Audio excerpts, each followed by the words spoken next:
नमस्कार, मेरा नाम सोनू। ये सुबह की तस्वीरें हम आपको कैथल के बस स्टैंड की दिखा रहे हैं। अगर मेरे पीछे के देख सकते हो किस प्रकार के जो है हरियाणा रोडवेज के जो कर्मचारी हैं उन्होंने एक बार फिर से चक्का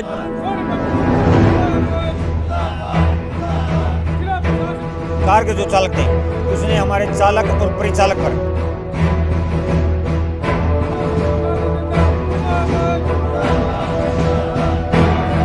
थार गाड़ी आई, वो गंदे इशारे कर रहे थे, कभी साइड दबा रहे थे पब्लिक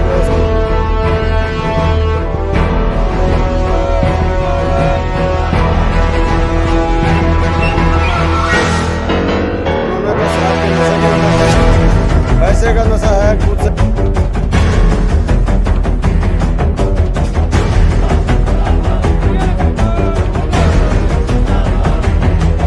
मैं महावीर सिंह रोडवेज कर्मचारी यूनियन 1004 का डिपो प्रधान 6 तारीख को सुबह 4:20 पर सोनीपत डिपो से जयपुर के लिए बस जा रही थी।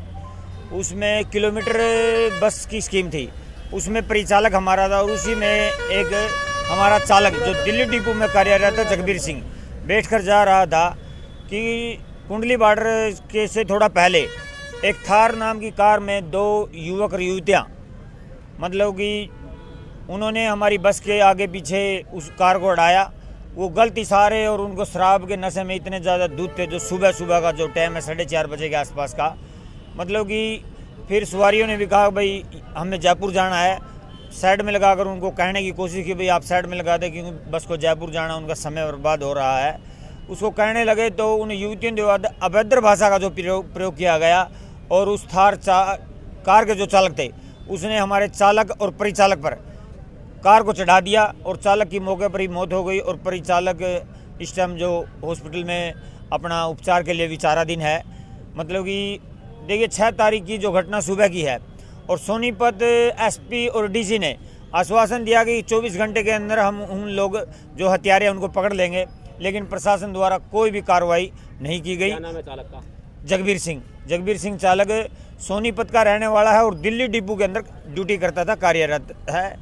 और इसी के विरोध में हमारे शीर्ष नेतृत्व ने उन्होंने 8 तारीख से ही सरकार को ये चेताने के लिए कि आप जो दोषी हैं उनको गिरफ्तार किया जाए और उनके परिवार के सदस्य को एक नौकरी और 50 लाख रुपए मुआवजा और जो परिचालक घायल है उसका उपचार के लिए 10 लाख रुपए मुआवजा दिया जाए।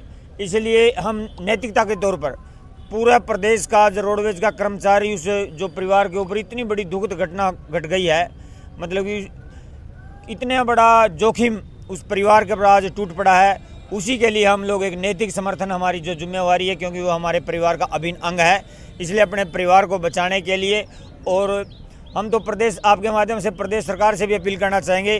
देखिए सड़क पर किस तरह से ये मतलब कि बेहूदी की हरकतें सुबह सुबह हो रही है, इस तरह से अगर समाज में कि क्या संदेश जाएगा कि जो कर्मचारी जो सरकार का नुमाइंदा होता है उसके लिए काम करता है, सरकार का अभिन्न अंग होता है, अगर इसी तरह सड़क पर उनके सरेआम जीटी रोड पर उसको रौंद कर मार दिया जाता है और प्रशासन उन दोषियों को भी पकड़ने में नाकाम है।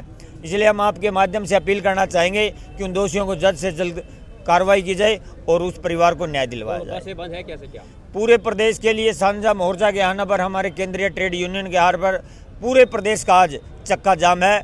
जब तक प्रशासन ये केंद्रीय परिषद का कोई यहाँ नहीं आता ये इस तरह से चलता रहेगा। हरियाणा रोडवेज कर्मचारी यूनियन 1004 प्रदेश संगठन सचिव हमारा साथी जगबीर जो सोनीपत से 4:20 बस सुबह जयपुर के लिए चलती है उसमें बैठा था और एक थार गाड़ी आई, वो गंदे इशारे कर रहे थे, कभी साइड दबा रहे थे, पब्लिक सवारियों को भी परेशान कर रहे थे और बस चालक को भी। उन्होंने उसको साइड में लगा के गाड़ी आगे अड़ा दी थार और वो परिचालक हमारा जगबीर साथी वो उनको समझाने के लिए नीचे उतर गया, भैया आप क्यों परेशान कर रहे हो पब्लिक को और क्यों इस ड्राइवर को परेशान कर रहे हो। उन्होंने तो शराब के नशे के अंदर थे, पैसे का नशा है, कुछ मान लो राजनीतिक नशा भी हो सकता है उनके अंदर। उन्होंने हमारे चालक और परिचालक के ऊपर गाड़ी चढ़ा दी। कितने युवक सवार थे थार गाड़ी में? उसके अंदर 2 युवतियाँ और 2 युवक थे। 4। कहाँ की ये घटना है, किस जगह? ये कुंडली बॉर्डर की घटना है। कुंडली बॉर्डर की? हाँ जी। और जो आपका ड्राइवर शहीद हुआ है वो उसकी कितनी आयु है? उसकी आयु 42-43 साल है और उसका लड़का भी छोटा लड़का सदमे में चला गया और वो भी कल परमपिता परमात्मा को प्यारा हो गया। कितने परिवार में और मेंबर कितने, क्या मेंबर है उनके परिवार में? एक 2 लड़के थे, एक परमात्मा को प्यारा, एक लड़का बचा है। तो अब क्या मांग है आपकी सरकार? हमारी मांग है हमारे कर्मचारी उस परिवार को न्याय मिले। जब तक हत्यारों को गिरफ्तारी नहीं होगी, और आज हमारी डीजी साहब के साथ भी 11 बजे के मीटिंग का समय रखा है, अगर वहाँ से कुछ गिरफ्तारी की बात आश्वासन पक्का मिलता है या उस परिवार को संवेदना मिलती है, एक परिवार को नौकरी मिलती है, वैसे तो जान की कोई कीमत नहीं है, लेकिन उस परिवार का भी तो कुछ सहारा मिले। हमारी मांग है, हमारे परिवार, हमारा साथी गया है, हमारे परिवार का ही मेंबर था, उसको न्याय मिले। और थार चालक था जो मौके से फरार हो गया, या गाड़ी लेके ही फरार हो गए 4 के 4। कोई इसका नंबर वगैरह नोट किया? नंबर सीसीटीवी कैमरों में सही नहीं आ रहा, पुलिस बता रही है, लेकिन अभी तक गिरफ्तारी नहीं हुई है। 6 तारीख सुबह 4-5 बजे की घटना है, और देखो आज 48-50-60 घंटे निकल गए हैं, और वहाँ सोनीपत प्रशासन ने हमारे को समय दिया था, भाई हम 24 घंटे के अंदर अरेस्ट कर लेंगे। हम संतुष्ट है, चलो भाई अरेस्ट करो, हम कोई हड़ताल नहीं करने का मकसद नहीं हमारा इस पब्लिक को हम दुखी करें, ये पब्लिक भी तो हमारी है। तो अब कब तक का आपका चक्का जाम रहेगा ये? अब डीजी साहब से 11 बजे मीटिंग है, उसके बाद जो निकलता है, अगर सही दिशा में सरकार का जो मंत्री कार्रवाई कराएंगे या प्रशासन कार्रवाई करे, तो हम हड़ताल को पूर्ण रूप से खोल देंगे।